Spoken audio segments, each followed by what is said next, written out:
السلام علیکم ورحمت الله وبرکاته.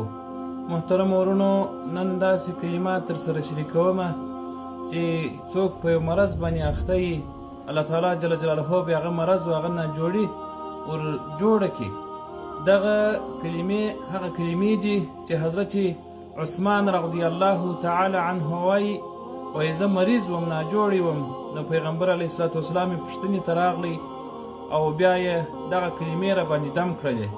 الله تعالی جل جلاله ماته صحت راکړي.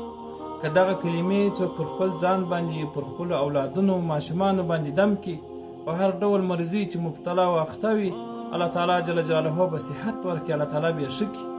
دا کلمې اووه ځله ویل کېږي. کلمې دا دي: بسم الله الرحمن الرحیم، أعيذك بالله الأحد الصمد الذي لم يلد ولم يولد ولم يكن له كفوا أحد من شر ما تجد.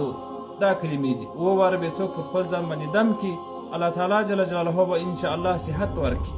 عثمان رضی الله تعالی عنه وایي کم وخت چې پیغمبر صلی الله علیه وسلم زما د کور څخه بیرته تلي، نو راته ویل چې ای عثمانه، دغه کلمې پر خپل ځان باندې ګرد عمر وایه، الله تعالی جل جلاله به دې د هر قسم مرضونو څخه صحتیاب کړي، الله تعالی جل جلاله به صحت درکړي. السلام علیکم ورحمت الله وبرکاته.